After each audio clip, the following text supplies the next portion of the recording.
Welcome back to Man vs. Meeple, the show where we talk about all things board game related. Today we have a review of Dark Souls. This time it's the card game version of it.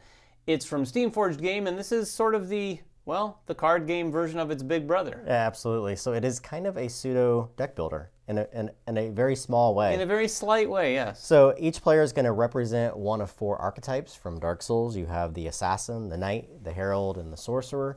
Each of these starts with a very specific deck of cards. In this case, 28 cards. So everyone has a 28 card deck at the start of the game.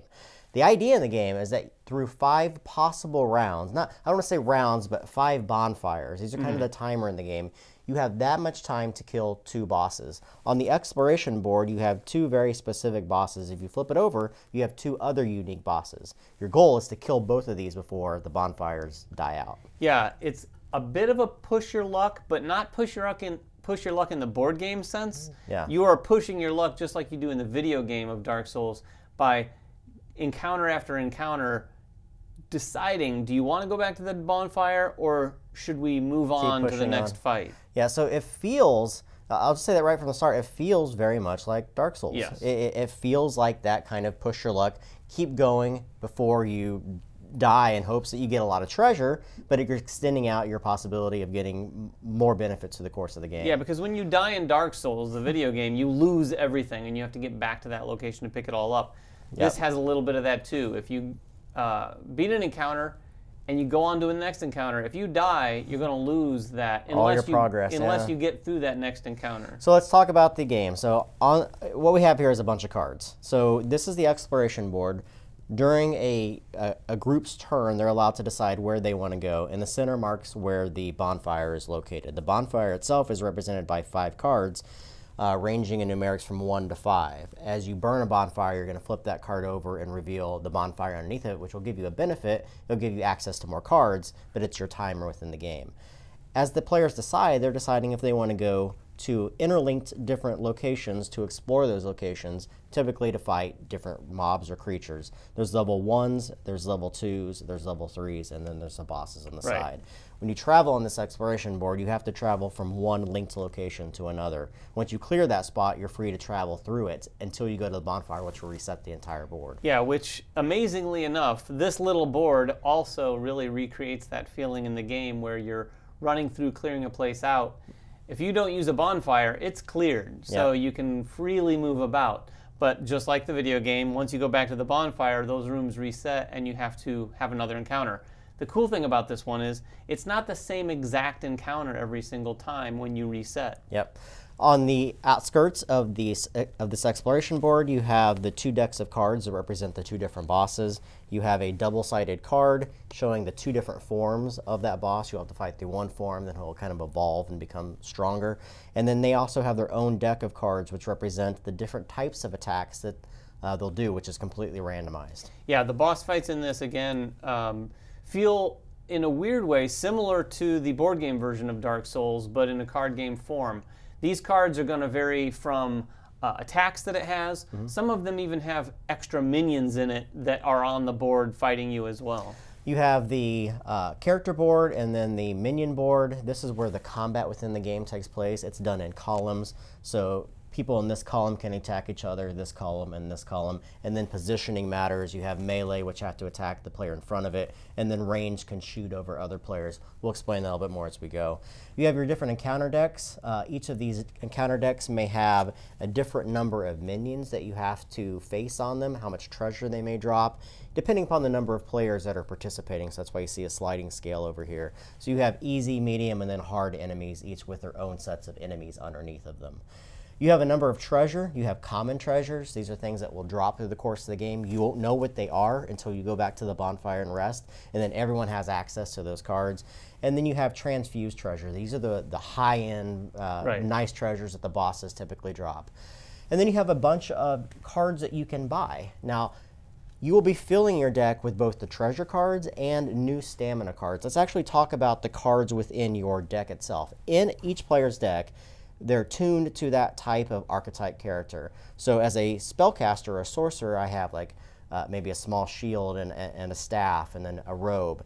So you're going to have equipment within your deck, but you're also going to have stamina that fuels them. There's a variety of different stamina icons, and you're going to need these in your hand to be able to fuel the equipment that you use. Yeah, so for example, I might have a sword that uses the yellow and the blue icons in stamina, or maybe a combination thereof. I might be able to discard one blue stamina to do sort of a weak attack.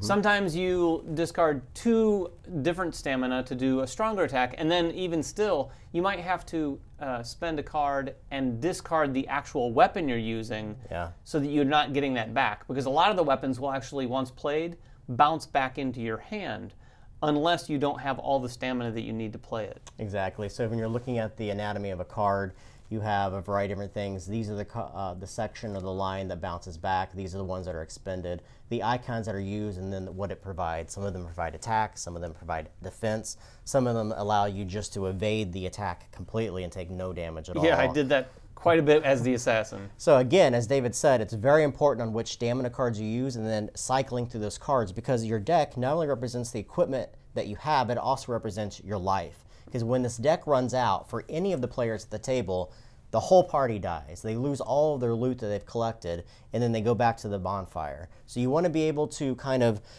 determine how many cards you're going to be pushing in each encounter, and then going back to the bonfire when you want to, and not when you're about to die. Yeah, it's a tough decision that you're going to have to make, because there's plenty of things you can do to sort of cycle through cards. But like Jeremy said, the more you cycle through, the closer you are coming to death. But if you just have 2, maybe 3 weapon cards in your deck, you shuffle them up at the beginning of the game, those cards might be at the bottom of your deck, so you might have to go on and on and on until you get those into your hand. So how does the game actually work? At the start of the game, everyone's going to shuffle their own deck of cards, leave it face down in front of them.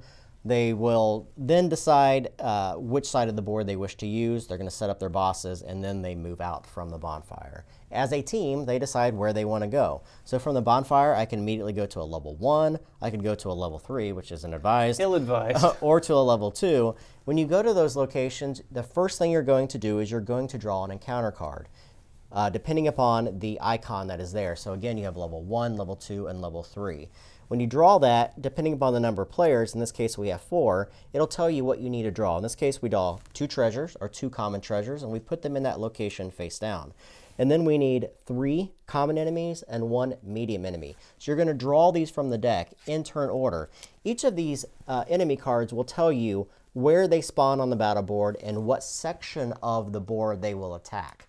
So as you set these up, you're going to be placing them in the specific locations where they go. If they can't fit in the location where they're supposed to spawn, they will go into another adjacent location in that row. If the row is full, they're simply going to stay off the side of the board until that row is cleared, or until one of the enemies is cleared to create space for it. Yeah, this is definitely a game of positioning, not only with the enemies, but with your party, because once they're out there, you have to determine how you want to set up your own characters, and this is very much a cooperative game for sure. Yep. There's a lot of discussion that's going to go on at this point, just determining who's going to be in the front line. Now, oftentimes that's going to be the knight or something like that. The herald or the sorcerer is going to be in the back because they have some more ranged attacks. The other cool thing about this game, though, is as you play, you might evolve your character to be sort of less of an assassin and more of a frontline guy, just like the video game. So in that case, you might have different cards in your hand that allow you to go up to the front line and take some of the damage. So as David said, once you draw the different enemies and place them on the board, the players are allowed to then set up. Then each player will draw 6 cards into their hand. When you draw those 6 cards, you're allowed to have a one-time mulligan. That simply means that if you don't like the cards in your hand, you're allowed to shuffle them all back into your deck and then draw a new 6 cards. You're only allowed to do that the very first combat of the entire round. You're only allowed to redo it once you go back to the bonfire, so it kind of helps you with that first initial encounter within the game. Once that is done, the gameplay is very simple. The enemies will take all of their actions, and then the players will take all their actions, and you'll keep doing that until one side dies. So let's talk briefly about the enemies themselves. What do they look like? When you're looking at an enemy card, it tells you a variety of different things. On the upper right, it tells you how many souls it provides to you. That's kind of the currency in the game if you kill it. That's put into a loot pile that can be lost if you die. You also have a number of armor, how many health they have, how much damage they do to you, what their vulnerability may be. Each different type of weapon in the game or spell allows you to have a particular type of vulnerability against an enemy. So what it does is if you attack that enemy, its defense is pointless. It's a 0. Right. Anyone can attack an enemy, but if you have the right weapon, you're basically going to be able to ignore their armor. Yep. And then across the bottom, again, you have where it spawns and then what kind of attack it may do. A lot of these are just basic. It doesn't attack in a location. Some of them will push characters. Some of them will give effects such as cold or poison or bleeding or whatnot. So anyway, to resolve combat, you're going to go from left to right on the front row and then left to right on the back row, resolving each of these different things. If a character does damage to you, for instance, this one does damage, it will do damage to this character, and there's no one there. Then it will resolve the highest person with taunt value, in case the knight, in that same row. The knight has the ability then, with the 6 cards in their hand, to use stamina and equipment to be able to negate that. Yeah, and that's going to come down to potentially using a shield, and the shield might require a couple different stamina cards. So you're going to be using your cards both defensively and offensively. When you're using them defensively, since the monsters go first, that's going to be your first decision in the game, because you might have been storing up for a good attack, but you might find yourself having to dodge or use a shield to get out of some damage. Every single stamina card that you use to power up your equipment goes to the discard. Depending on how you use that equipment, that card could be cycled back to your hand. In this case, if I use the top line of my soul arrow, it simply goes back to my hand. If I use the bottom part, it also gets discarded. Every point of damage I can't negate, I have to discard a card either from my hand or from my deck. Again, this is your life. So if you go through this, the entire party dies. You'll go through all these different attacks for all the different enemies, and then the players, in any order that they so wish, can attack back. Yeah, and you can actually also move too. So during the player's turn, you're going to be able to move one space, and that includes swapping spaces, because as you can see on the board here, this is a very tight game in terms of movement. When you have 4 players, there's only 2 empty spots. So manipulating yourself around this board is a little trickier than it first appears. But like I said, you can swap, you can move a space, so you're going to be talking to your teammates to determine, okay, maybe you should go first, and then you can move and it'll position me perfectly to go ahead and make an attack, things like that. You're going to do this until you've destroyed all of the monsters or they've killed you. If they kill you, you're going back to the bonfire. If you destroy them, you've successfully accomplished the encounter. Now, it's important to note, too, that when you are done taking all of the damage from the enemies and it's the player's turn, each player at the table is allowed to draw back up to 6 cards. So there are going to be times when you're going to be using a lot of your cards in defense, and then you're going to need to draw back up. That may sound great, because you always have a full hand of cards in this game. However, you're burning through your deck quicker. Again, your deck is your life. And you're going to keep going back and forth until all the characters, all the enemies are dead, or all of your or one of your characters is dead. Once that happens, you have a decision to make. All the enemies that you killed will drop souls. Those souls go into a loot pile off to the side of the table. Any of the common treasures that you collected, you don't know what they are. They also go into that loot pile. You can push on. In this case, you will put a cleared marker in the area where you fought, and then you decide where to go from this area that you just encountered. Yeah, but be very cautious as you do this, because if you go on and face an encounter where one of your characters dies, you will not have any of that treasure, nor any of those souls from the previous encounter. You have to get through at least one more encounter before that last encounter is banked, so to speak. Otherwise, you can go straight back to a bonfire, flip over those treasure cards to find out what they are, divvy up the souls, and sort of collect the loot. Let's talk about going back to the bonfire. The first thing that happens when you go back to a bonfire is all the loot that you have is then revealed to the characters. You flip those over, and then all the players can decide, hey, you know, this piece of equipment, this parrying dagger is great for an assassin. I need that card. You don't pay for any of these. You earn them in the outer world. The next thing that happens is you have to flip over one of the bonfire cards. When you do, it reveals a new card underneath of it. That increases the deck size for all the players. Yeah, it starts at 28, but with the first bonfire, you're going to get 31. So everyone can have 3 more cards. Now this is going to be a combination of the cards from the loot that you just picked up and potentially spending some of the souls that you collected on some of the new stamina cards. Most of these bonfire cards also have an immediate ability that helps all the players, either collecting a new stamina card or doing something in the outer world. And you're going to keep doing that until both the bosses are defeated. Yeah, now getting to a boss fight is a whole nother thing. We'll touch on this very, very little here, but the boss fights play out quite differently than the typical encounter. Just like its big brother, the boss card is going to come out, and it's going to, like Jeremy said, in some cases it's going to flip over after you've done so much damage. There's another boss in the game that has actually 2 separate cards that represent its arms in the fight. So you have to like take out its arms in order to sort of flip it. But the boss fight mostly is going to be different because it has a deck of cards that represent its attacks in between each round of battle. Yeah, and also most of these bosses have 2 forms. They always start on the arch side and then flip over. The great thing about defeating a boss is they typically give you one of these transposed treasures, which are really powerful cards that you can use. The cards themselves within the boss deck are all unique. They allow the boss to move. He always spawns in the center front row, but he'll move depending upon the card that's drawn. And then there's a lot of cards in here that give him like area of effect attacks that can affect everybody. Again, it's all about trying to position your guys in the right area each encounter and just staying alive to be able to reap the rewards from those. And again, the cool thing, just like the board game and the video game, these boss encounters, you flip through these cards, and once you've gone through them, you're going to flip them back over and go through them in the same order. So just like a good video game, you're able to sort of pick up on the pattern of, okay, which attacks are coming when. Hopefully you've defeated him by the time he gets through it once, though. Let's talk about the review. So I'll start first. I like the game. I think it's a very smart game that represents Dark Souls really well.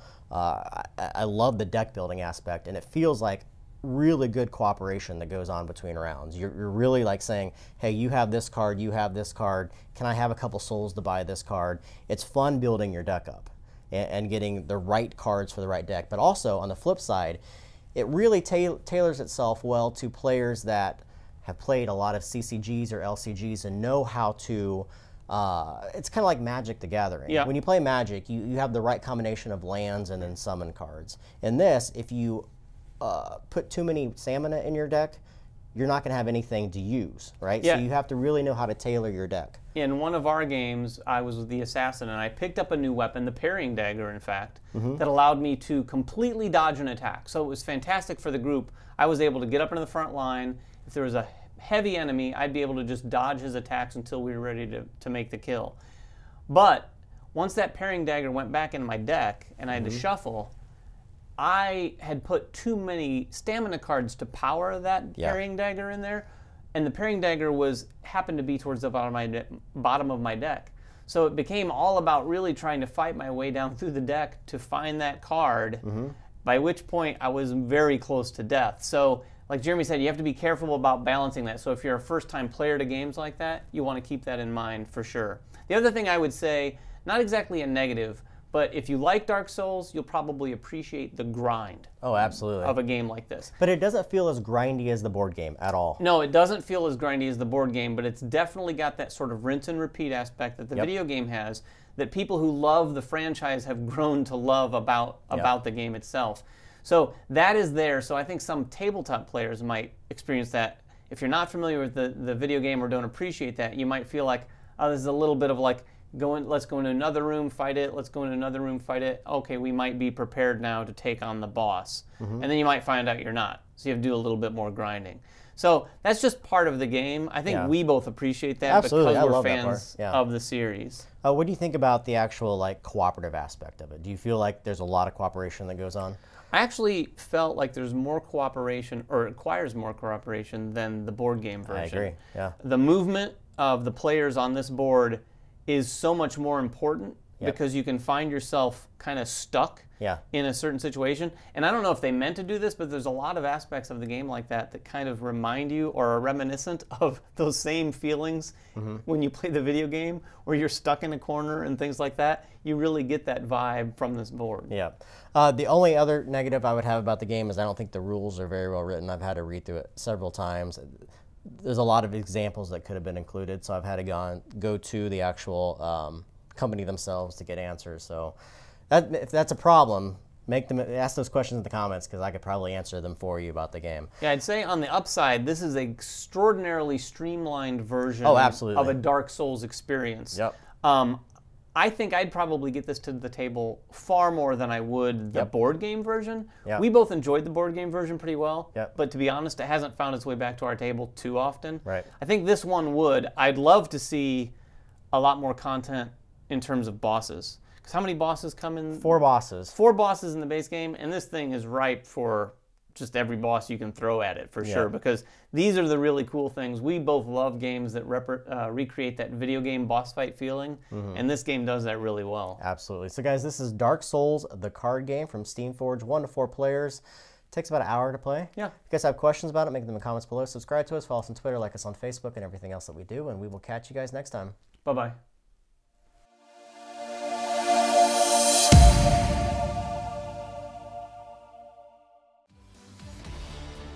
Season 2 of Man vs. Meeple is sponsored in part by Cool Stuff Inc. Cool stuff in stock at coolstuffinc.com.